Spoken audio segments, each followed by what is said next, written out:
Good morning, everyone. Please join me as we reflect on God's Word.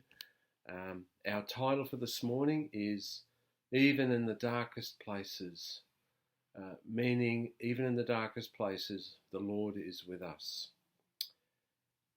And to reflect on this, we're turning to probably the best known psalm of all the psalms, Psalm 23, and we're reading verse 4. Psalm 23, verse 4. Even though I walk through the darkest valley, I fear no evil, for you are with me. Your rod and your staff, they comfort me.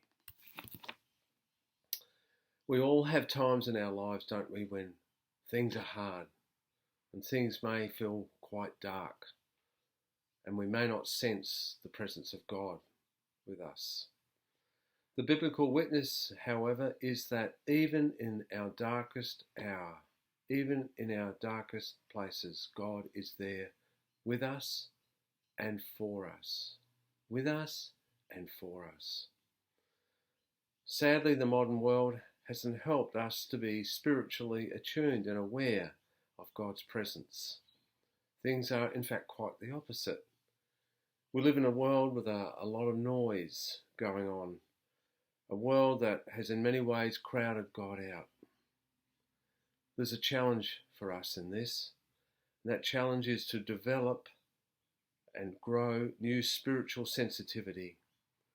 We can do this, and the best way to do this is really in the ordinary flow of life, and that is to just take out a few minutes or just a few moments, if that's all is possible, and stop, reflect and pray, connect with God in those during the day.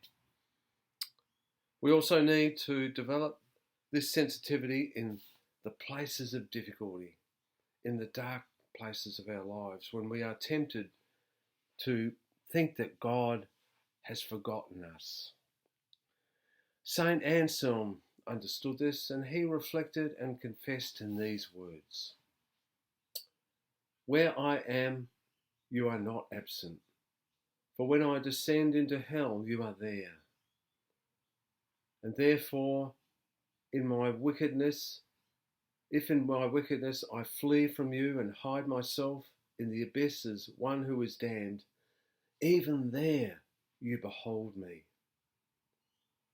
And we can make a similar type of confession.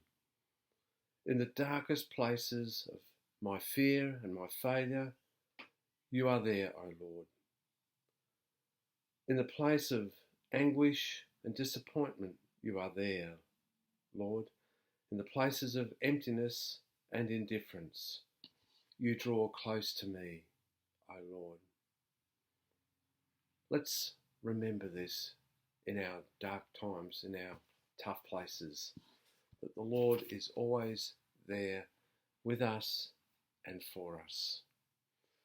Well, may the Lord bless you today, and we'll be back on Saturday morning for our next reflection. See you soon. Bye.